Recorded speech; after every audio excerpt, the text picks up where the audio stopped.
talk about how, eventually your mother was willing to make you CEO and co-chair. I assume the other co-chair is still your mom, but Yeah, essentially that puts you as the chief executive. Talk about how that came to be.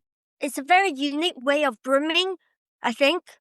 It's like put me in throw me into a swimming pool and then I choke quite a bit and then come up a bit. And that was and then she can see, she basically watching me, basically being too ahead of my time Hmm. to being timely relevant and controlling my desire to progress sometimes too quickly. Welcome to Entrepreneurism. I'm your host, Scott Pollack, a seasoned business leader, entrepreneur, and CEO coach with a passion for helping others achieve success in their entrepreneurial journeys. On this show, we dive deep into the world of entrepreneurship, uncovering why so many struggle and revealing what the most successful do differently. True entrepreneurs have unique superpowers, including the ability to spot hidden business opportunities and convert them into thriving ventures. For most mere mortals, this ability is absolutely unfathomable. But these same strengths can become sources of struggle, whether it's pursuing multiple opportunities without losing focus, scaling without eroding culture, or balancing short-term demands with long-term vision. The entrepreneur's journey is full of tensions. Here we explore critical factors that drive entrepreneurial success. How to stay focused, manage resources, build strong teams, and develop the resilience to navigate the ups and downs of the journey. Bold ideas, candid conversations, and insights that will help you unlock your full potential. Ready to learn and grow, expand your toolkit, and discover actionable strategies to help you navigate your own entrepreneurism? Let's dive in.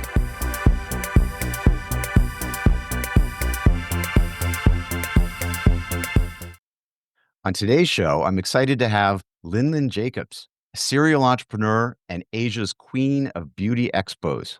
Welcome, Lin Lin. Hi, Scott. Thanks for having me. I'm excited to have you today. A little more introduction.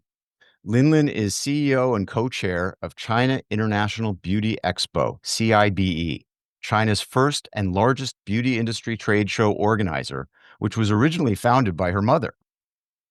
Before CIBE, she made a name for herself in the creative agency space, co-founding Jellymon, an award-winning boutique agency, and becoming China's youngest Aspen Institute Fellow. In 2016, Lin Lin joined CIBE, ascended to the top over the next several years, and has scaled the business significantly. CIBE now hosts 12 annual exhibitions across Greater China with almost 7,000 companies and over 1 million visitors each year. And they're expanding to Vietnam and Indonesia. Lin Lin is also a very active philanthropist, supporting a range of causes from environmental sustainability to China's cultural heritage to cancer treatment. But enough of me talking. Lin Lin, perhaps you can talk briefly about how you started your entrepreneurial journey. Thanks, Scott. Uh, well, thank you for the kind words and kind introduction. Um, I started my journey. I think I always had it in me. So basically, I grew up watching my mother work, and my mother's an interesting one because um, on her side of the family, she had mostly three generation of doctors. All the women are doctors, and all the men are military or physicians or musicians. So she was actually the first ever practicing doctor to turn entrepreneur in her whole entire family.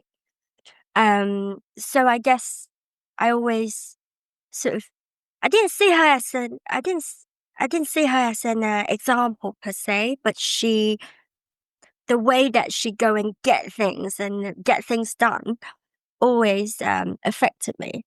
And I think I started from college. I had all kinds of jobs, but whatever, like whether I'm earning like minimum wage as a toy demonstrator in Hamleys, or I work for architectural practice, or later on I have my own practice. I always try to think like my boss. So so in a way it's kind of like um it's the is kind of I it's kind of an empath sort of but empath in a very ambitious way. So that's how I started, I guess. Always had it in me. Interesting. And talk about how you got into the agency space, and then worked your way towards starting your own agency in China, which by the way, is not where you grew up, correct? No, I mean, I actually started agency from college with my partner, Sam Jacobs. We went to the same college in Chelsea. So I started very, very early. So that was um, that was my way to meet people, I think. I just, I think I was always an outgoing introvert. So An outgoing introvert. Explain that. it just like I have a desire to get to know people. Mhm. However, actually very insecure and very shy inside. So I think to have a project or to have a business that I like, that I get to meet people, it's a good excuse to get to know someone or to start a conversation. Otherwise, it's a little bit hard for me to do small talk, maybe because of my English education. I think small talk is an agony. So it's tough for me without an excuse to approach someone. So that was my way of, you know, my way to find my people. Interesting. I like that. And then talk about then how did that grow, and how did you make your way from the UK to Beijing and Shanghai? I think at the time was definitely a decision as very young, we were very young, and I wanted to get to know my country better. I was away for a long time, and every time I came back I just like really in a rush or on holiday, but I always learned Chinese. I can speak three dialects, and I can read, I can write, simplify and traditional, but I have never really applied to my daily, you know, and my daily sort of being, and it felt really foreign within myself, sort of like kind of a conflicted identity. So we had an opportunity to come, and we were designing for like global brands. Basically, we were designing for doing really interesting stuff. We're designing for streetwear, sportswear, and then we came here, well, for Nike and for Nike and Apple and Speedo. Like we probably possibly work with every sports brand and like youth culture lifestyle brand. So um until you know that the scale of an agency, at some point I realized that it's either we go big to sell, or we just have to find different way, because I actually didn't really believe the business model of an agency anymore. I think because we Mhm. were working with a lot of like big agencies like JWT, Mother, and all of this, and I just started feeling that this is not the future it's gonna be as a business model. So from observation, I just realized, okay, this has come to a sort of like a bottleneck for where we want to be as Mhm. personal as well as business. But I wanted to be in Beijing at some point after a few years in Shanghai, because I wanted to really dive into Chinese culture, especially the youth culture. Um, because my dissertation in college was I did a handbook of like a anthropology and also communication design combined uh, study of a survival of a subculture guy. So I went on to work with like all the rock bands. So it was all the rock bands under Modern Sky and the first Strawberry Festival. And also we work with a lot of indie brands. So I can actually get to speak like proper Chinese daily. And I was yes, I was because in Shanghai you can really get away with you have this bubble of like expat communities. Sure. And then I was writing in Chinese for Urban Magazine, for sorry, for Milk Magazine, and for I think I write for 1626, all the like trendy magazines in Chinese. And then and also a culture magazine in Xiamen, which I really like, called Shoujie. It's about the cities, like highlights. It's almost like a very like between King Folk and Dazed and Confused. I love that. So and then they no longer exist, like many magazines no longer exist. But I was writing in Chinese, which enabled me to have a deeper understanding of my culture and really have that relevancy of what I learned from all the literatures that I learned, and also be able to meet some really great people. And then later on, I launched all my Beijing Design Week project. So I went into it's not just me. I have a team. So it's Yeah. Jelimon and Beijing, and we went there, but it was my initiative and also part of my Aspen Institute project, fellowship project, to go into on the west side of Forbidden City. And that was, um, it used to be a tourist trap, but we turned it with architects, designers into a sort of revitalize the area with culture and content. And that was an area called Daxila. And these lanes that turn into like galleries, shops that has cultural relevancy of contemporary China. And I took over a building. Basically, I redid the building and I opened Spoonful of Sugar, which helped the medicine go down as per se, as an project. You know, we upcycle all the building materials, and also we have a farm and we have like really amazing cafe food. But then obviously I'm not very good at operating a cafe, so we were on the wallpaper guy, Louis Vuitton guy, but then at some point I was like exhausting by operating. I'm not an F&B operator at all.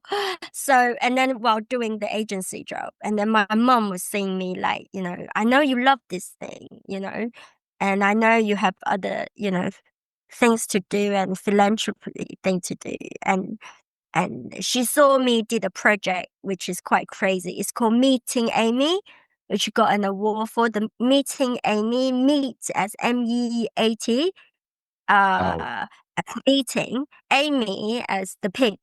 So I took the pig to Daniel Blue's restaurant to ask them to use all part of the pig if they could, because, fine dining, they only pick the smallest, like little bit, and then they get rid of the rest.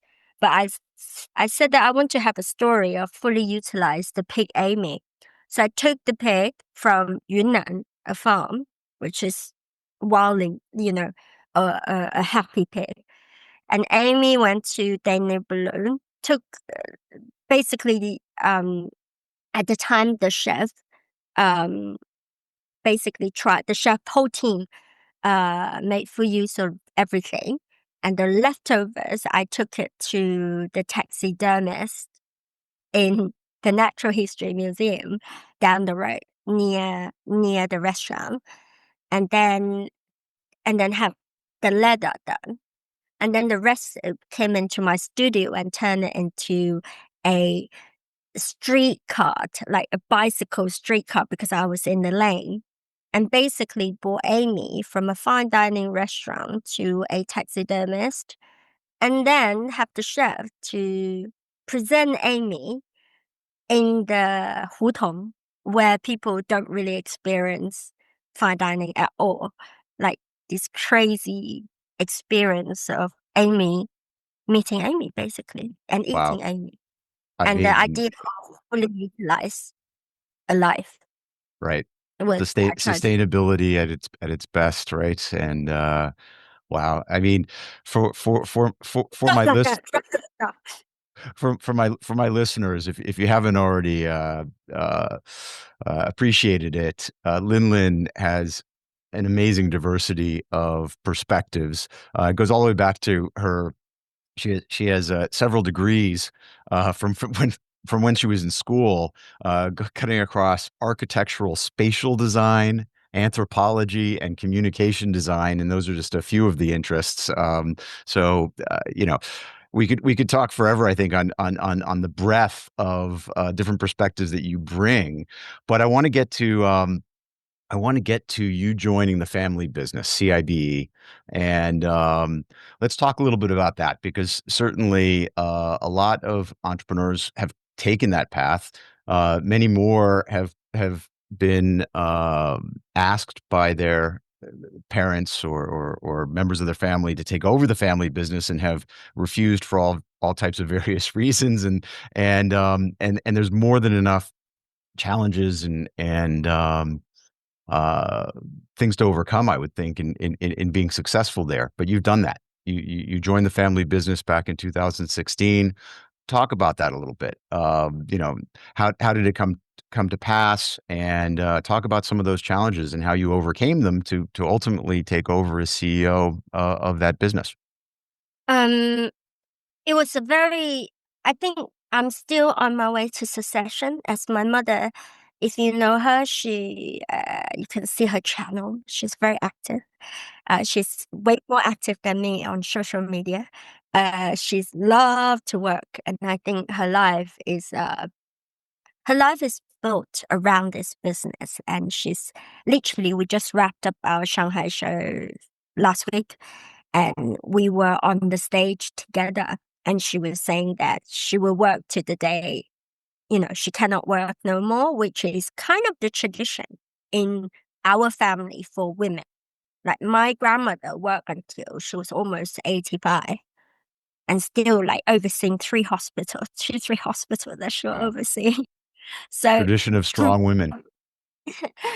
just, I think women who just love to meet people or like don't want to stay at home and very curious. So my mom, uh, so when I after like I think Jellimon at some point was like basically hit um to the point that my mom was like, "Look, you're doing really crazy stuff." She didn't quite understand that, but she was saying, "Look, you know what?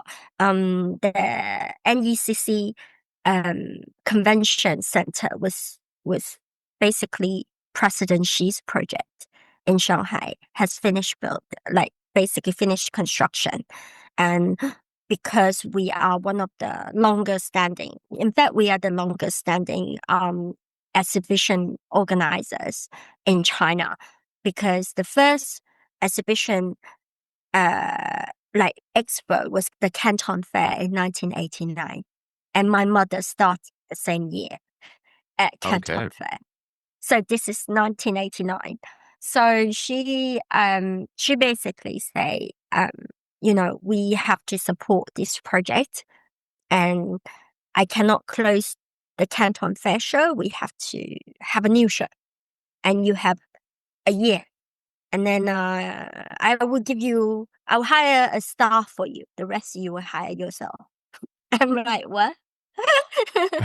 So She didn't give you a choice in the matter, it sounds like. I think my mother is a very interesting character because she is she's the best swimmer. She swim every day since she was like 16. Never stop winter, summer. And she has the best patience for anyone who want to learn swimming. She says she can teach you in 15 minutes and she'll get into it and you will learn in 15 minutes that you will be floating, like basically swimming. But for me, if I want to swim, she'll just throw me in. That is the way to deal with me. And And in a way, it's good because it allowed, she knew she gave me a lot of space, a lot of protection, pay a lot of money for my mistakes. And and I think because she knows I'm always make meaningful mistakes, which is very important. I know that it will have quite a bit of risk, but whenever I do something, I never see anything as like failure. It's just lessons, Hmm. and I'll always um come back to look at what I have done.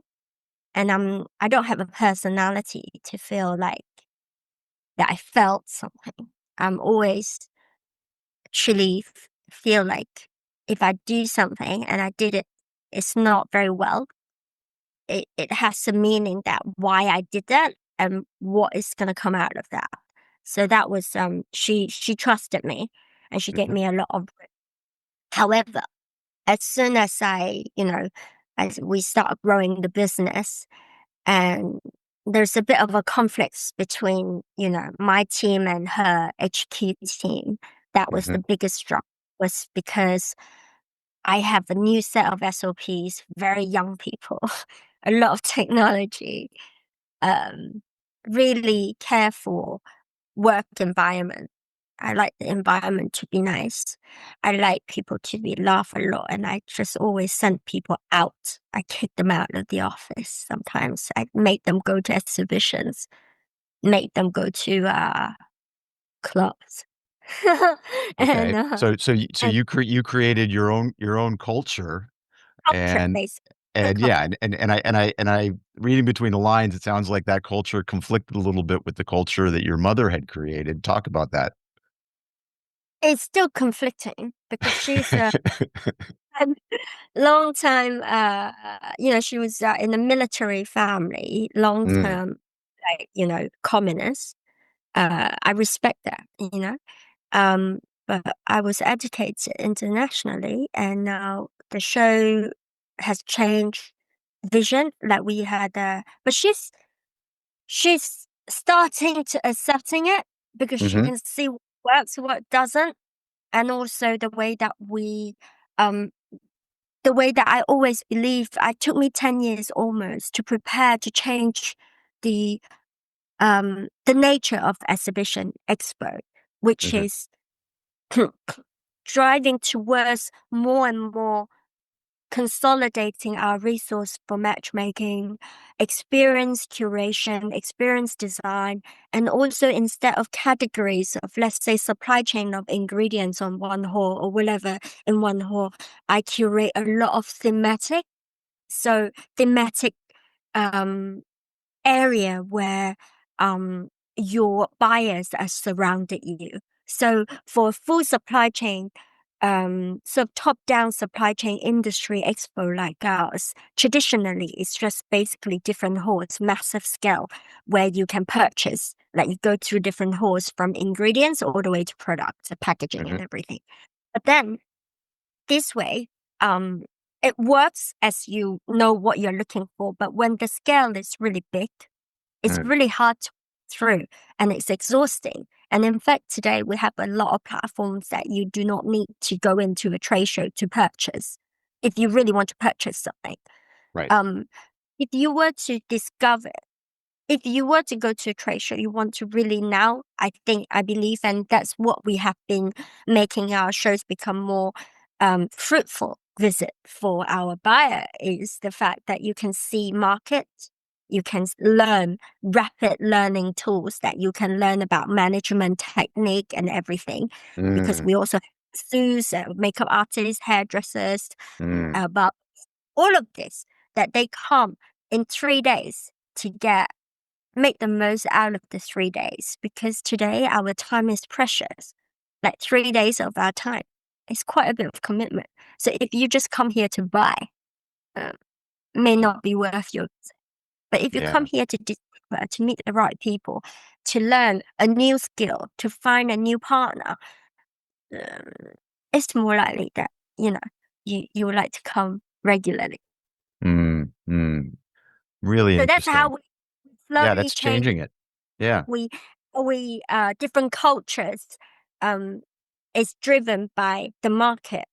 Mm. So it's not a personal attack to her. So No, she no, it's just understand, it just it's evolving it though. I like that.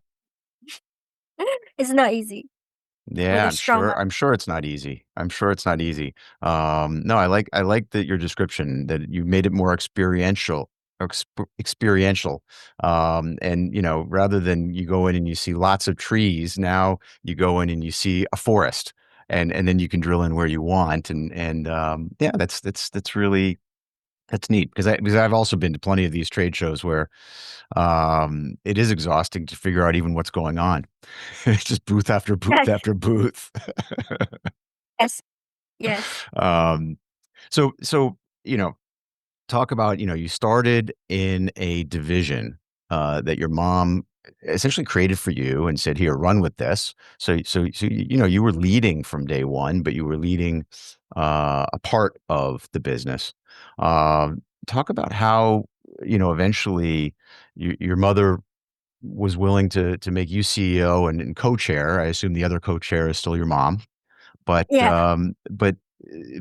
essentially that puts you as the chief executive. Talk about how that came to be. It's a it's a very unique way of grooming, I think. It's like put me in a like, throw me into a swimming pool and then I choke quite a bit and then come up a bit and that was like and then she can see she basically watching me basically being too ahead of my time Hmm, to being timely relevant and controlling my desire to progress sometimes too quickly and understanding the calculation of risk um, and also sort of growing up as more like I think in her words, it's more like a womanly rather than a girl because I always look a lot younger and also had this, I think I always had this naivety within me that like you can call it a beginner's mind, that I'm always willing to learn something hmm that I've seemingly learned before, but I relearn it because that could hmm be a complete perspective. So I want to see, I think the curiosity and the learning part that she could see that I'm very good at self-learning and learning by doing and then consolidating my resources um to build. So that was always a survival skill as someone that who never who I didn't really grow up with my parents. That I grew up in, other people's homes, boarding schools, um, you know, and have always been by myself. So um, it was a survival skill that being utilized in business, and I and she saw this process to the point that she realized that you know, it's about time to put me into a position where people can trust. But she have always been protective of me. I think other people didn't realize.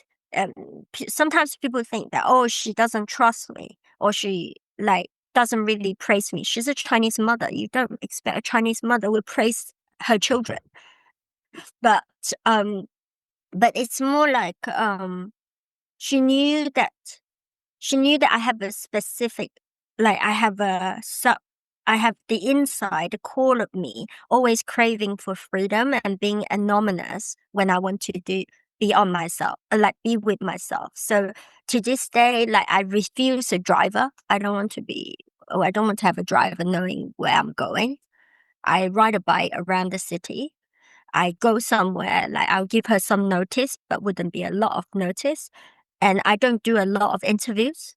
I don't do a mm, lot of press. If I have to do press, it's for a specific reason, but like to speak for innovation. But other than that, I don't want to do any, like, and I don't randomly go to awards if I could avoid. Um, mm. all of this, what she protected me from being I would say, a tacky. personality that I have to be pushed to the front. So she's very good at it in that Right. way. So, Good. but I'm grateful for that also. Thank you for sharing. I want to switch gears a little bit and get into a few rapid fire questions that I like to do with every guest. What's one book every entrepreneur should read? Oh, there are many books you should read, though. But one of the book I want to recommend is Religion for Atheists by Alain de Botton. It's well, he's an architect, I think, before he was a writer, which I always like him. The book explores the idea that while atheists may not believe in God, but Mm, find value in the practice and the wisdom found within the religion's tradition. And I think as an entrepreneur, a lot of the time that you get caught up with daily business and the operation, you're working in the business, you're not working the mm, business. So I stress that every entrepreneur shall steal something from religion that accumulated wisdom and adapt those elements to one's business because the book offers kind of a religion's insights into community building. Because mm, ultimately, we are building business or building our company or people around us. I mean, if we just we have the SOP to build relationships. yep. It's a lot, and so community building in term within the religion, and also relationship maintenance, and also overcoming negative emotions Mm, and finding things in life, all of which can be beneficial to one's entrepreneurial journey. And generally, you know, I I like most of the the books that he wrote, especially the School of Life series, because um, it's very easy read, and mm, also it's really good. A lot of entrepreneurs are men, and men don't really want to have ask very vulnerable questions, mm, and I think no matter um how strong they are, they have there's a lot of philosophical questions that one may not learn from school, one may not be able to reconcile. So most of the entrepreneurs are learners, no matter how outgoing they are. I think to yep. explore philosophers such as like the Greek philosophers and whoever that you didn't really learn in school, it serves as a as comfort Yep. and should be helpful to build the community. And hence today a lot of entrepreneurs joins the EO, the YPO. Yep. I mean, it's bringing people Exactly. together. Yeah, yeah. Be around a lot of lifelong learners, and I like that. The soft stuff, as I often say, is the hard stuff in business, and effective leaders have to learn how to be vulnerable in many cases. So all of those are great themes. What's one thing you do every morning to set yourself up for success? At least 10 minutes stretching, ideally 20 minutes. Nice. Keeping the body healthy. I like that, and the mind. Actually, stretching is good for both. What's a tool or app you can't live without? Depends on what I live for at the time. I mean, when Okay. I'm on holiday, like for now it's my phone, but when I'm on holiday, Fair enough. no longer essential. So I think it would be my phone. Yeah, sure. What daily habit keeps you grounded? It's making my bed and looking into the sun or daylight if the sun is Yeah, not around. yeah, yeah, yeah, yeah. I love that. And I love, by the way, I love making my bed. I forget where I was just, it was, I think, a Tim Ferriss podcast where I was just hearing that recently that sort of the military thinking, and actually maybe this is the parallel that comes back to, you come from a military family, but why is it so important to make one's bed first thing in the morning, as of course you have to do in the military? They were saying is because it's one simple habit, but if you can do that, then you can also do so many more things with your day. So I like that. I like It's a that. good habit. Trust me. Yeah, it is a good habit. And what's the best piece of business advice you've ever received? Um, I think it does not apply just business, but to Mhm. life. It's actually tied into my life today is the sum of my habits, and so as my business. Mm, I think today, like you think your habits, because as an entrepreneur, your life never really separate from your business.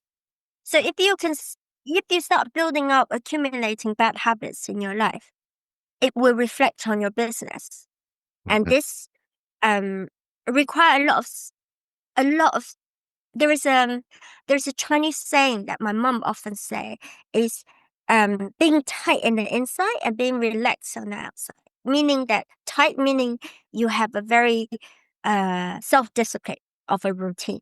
Being mhm, relaxed outside, being that you don't assume that this routine and these habits are the center of everything. The other mhm. people have that and you have to respect that. But to build this core and routine and being disciplined is something that we will benefit um, to do that without the entitlement of other people center around it, which is important to be aware. I love it. Last question. What's one piece of advice you'd give to entrepreneurs just starting on their journey? Um, I think I think the I wouldn't say it's an advice, it's a suggestion. It's Suggestion. That's the fine. You're very humble. I know I I think it's to find ways to develop the ability to discover the comic in the seemingly tragic against inflexible behavior with a Mm, momentary anesthetic of the heart. wow. Poetic. And indeed, the journey is full of crises and challenges. And so you got to find the comic. But thank you. I really appreciate you joining the show today, Lin Lin. My pleasure. Uh, I hope people can understand where I'm coming from. I know it's a little bit business like, but I think uh, all entrepreneurs um, should keep a sacred place where Mm, you could where you can be a child, where you can be pure and not to worry about being judged. yes, I would agree. And I always learn so much when I talk with you. I love the perspectives you bring. To my listeners, we've got many more amazing guests lined up. So please subscribe, leave feedback, and share this episode in your feeds with someone who will appreciate it. Until next time. Thank you. Bye. Thanks for listening. Remember, entrepreneurship isn't just about spotting opportunities, it's about taking disciplined action to bring them to life.